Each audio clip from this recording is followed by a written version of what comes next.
Hey guys, this is Omer from MMOs.com with a quick week news recap of all major MMO news and announced for the week ending March 23rd, 2020. September 237, the recap, and the first of news this week comes from Nexon regarding MapleStory 2, which announced this last week that the game will be officially shutting down on May 27th, 2020. While this is sad to hear, it really isn't too surprising.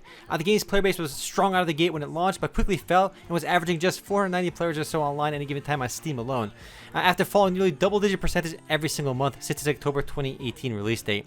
Now, while MapleStory 2 got a lot of social stuff in the game right, like player-made costumes, minigames, housing, etc., it failed to deliver on its core gameplay loop and endgame content. Now, MapleStory 1's bread and butter has always been its core gameplay grind, and it's actually pretty fun. Now, given that the game failed in South Korea, it really wasn't too surprising to see it fail and shut down here in the West as well, but I did have higher hopes for the game because I did really like all the non-gameplay related stuff in MapleStory 2, but it wasn't enough to carry the lackluster gameplay and endgame content. So rest in peace, MapleStory 2.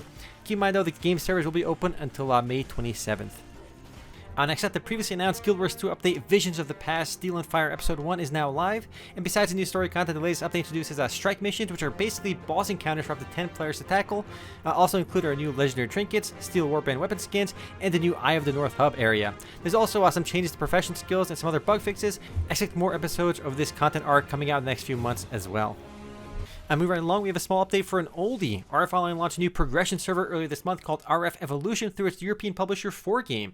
Now, RF Online is an old game. It launched nearly 16 years ago, but it's still up and running. This version will run alongside the Play Red Fox version and just started on March 5th, 2020. The server boasts low rates, removal of some controversial commands, more monster spawn spots, and an initial max level of 50, which will of course be raised in time like other progression servers. This one is an oldie, but if you enjoyed it back in the day, RF Evolution might be worth checking out today. It's also one of the few sci-fi themed MMORPGs out there. It also has a nice main theme song. If you haven't heard it, listen to it. Now, speaking of oldies, Everquest turns 21 this month. Yes, 21 years of continuous service, which is pretty nuts. To celebrate the occasion, it's giving away a free level 85 character boost and announced 2 new progression servers. The boosts are available to subscribers only, and as with previous progression servers, these 2 new progression servers will have different rule sets and of course be available to paying members only. The progression servers are open to free players though. Expect more info on these progression servers in the coming weeks. They aren't quite out just yet, but we'll find out soon when they do come out. Moving right along, a bit of a catch-all for all the coronavirus things happening. We have a lot of games running in-game events during the quarantine right now. It's a sort of an MMO stimulus program of sorts. Lord of the Rings Online, DDO, World of Warcraft, and many other games are running increased XP events, while I think DDO and Lord of the Rings Online are also giving all access to their content for free to everyone. HOTS has basically every hero unlocked. Basically every MMORPG, every online game is giving away something to players during the quarantine, so at least you can play games in the comfort of your own home during these troubled times. Well, the world economy seems to be getting destroyed slowly every day. The gaming industry does seem to be booming so far, with Steam reporting a record high concurrent player base and a cool 22.5 million players online this last weekend, while games like CSGO had an all-time high player base numbers as well. So while coronavirus wreaks havoc on everything else, gaming is at least doing pretty well, and at least we're getting some in-game events and goodies in various games. Game Developers Conference was also delayed due to the coronavirus, and as we know, E3 was also canceled though. GDC will probably still go on just later in the summer instead. Next up, the crowdfunded MMO Fractured began its second alpha test later this week, which will run for 2 weeks. It's an isometric ARPG-like MMO and promises a new starting area, new mobs, new skills, spells, and more. The Kickstarter for this one launched back in June of 2018, and from then until now, we've had only a couple of alpha tests, and this current test is really only open to those with pricey €90 Legendary Founders Packs or higher. So while they seem to be making progress, I wouldn't hold my breath on this one or any really crowdfunded MMORPG, but at least they're showing us gameplay videos and it's playable in some kind of form. But as always, I'm skeptical about these games. And speaking of crowdfunded MMORPGs, Chronicles of Elyria has an update for all of us, and the game's pre-alpha testing began recently and is designed to show off the parkour and wall jumping mechanics. There's so much wrong with this. First of all, a pre-alpha, really? Yeah, the game idea in my head is also in pre-alpha right now. Literally everyone has a pre-alpha idea in their head. So I hate these terms nowadays. Chronicles of Elyria's Kickstarter was back in June of 2016, so it's been almost 4 years since they've raised over $1.3 million on Kickstarter and a ton more in their in-game store, and this is what we have so far. What a disappointment. And yes, the video you're seeing is from the game. While these are placeholder textures, I'm still very disappointed, and yes, this video has a ton of dislikes on YouTube as well. I'm looking forward to playing Chronicles of Elyria and other crowdfunded MMORPGs in 2097 when they might actually enter pre-early access, but we'll have to wait till then. Up next, Dungeons & Dragons Online launched Update 46 in its latest test server right now, which contains a new adventure pack called The Lost Gatekeepers, which is available for preview. And besides the new content, Update 46 introduces some class changes, bug fixes, new named loot, which are basically powerful, unique items in the game. Despite the fact that DDO is now 14 years old, a nice and ripe age, of course, it still gets updated regularly, which is pretty nice.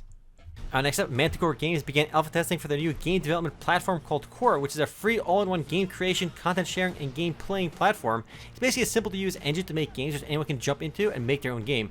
They're trying to capitalize on the whole Minecraft and Roblox phenomena, but it seems to promise more freedom than these games. While anyone can actually download the game engines like Unity and Unreal Engine to make a game, those are actually quite difficult. Core aims to make the process relatively easy using the predefined assets and predefined scripts, so anyone can just jump in and make a game relatively easily. Now, time will tell if Core accomplishes its mission, but I think the model here is great.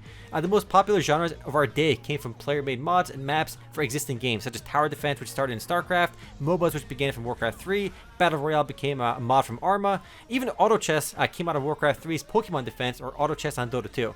So any game that can capitalize on player creativity, I think, will do really well if done right. Next up, a small update for Black Desert Online on consoles, and that's the release of the Meiwa update on Xbox and PS4, as well as full cross-platform support between the two consoles.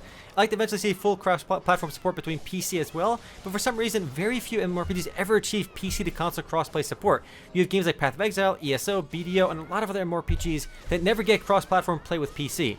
Now, the only game I've seen off the top of my head is Final Fantasy XIV. It's one of the few MMORPGs with both PC and console crossplay support, and I'd like to see more games get that crossplay support, but it just doesn't seem to happen. Next, a hardcore PvP-focused MMORPG called High Treason appeared on the Steam store this last week with no release date, and also no gameplay video, just these few screenshots you're seeing. The game builds itself as a low fantasy medieval PvP MMO and promises innovative item progression systems where skills you have access to are based on the weapon and gear you have equipped at the time. Weapons can also be upgraded and enhanced to improve those skills.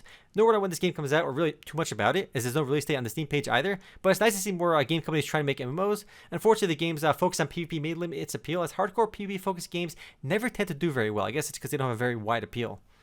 Next up, some pretty cool news from Microsoft from their GameStack livestream. Apparently, Microsoft has been working on a new MMO project since last year, which featured a smart raid boss that could observe the raid team's strategies and adapt accordingly. So you can't just beat the raid boss by memorizing their patterns. There's no gameplay footage related to this project just yet, so you're seeing some FF14 gameplay footage in the background. No word on when this MMO project is launching either, or what it's even called, but this system of using AI for raid boss mechanics sounds super interesting, as it can make existing raid encounters way more interesting and challenging. Imagine every time you fight a raid boss, it kind of adapts to your strategies and keeps changing, so you're always on your toes instead of just trying to memorize mechanics, which is kind of the gameplay loop for all endgame raiding in basically every MMORPG today. Next and last of news this week comes from Phantasy Star Online 2, which began open beta testing on Xbox One this last week. Unfortunately, no word on a PC release date just yet. We do know that it's coming to PC eventually, we just don't know when it's going to happen.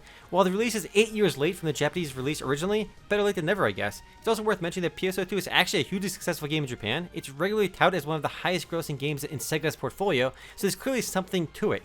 Personally, I'm waiting for the PC launch before I get into it, which will probably happen in the next few months. But again, we have no release date just yet.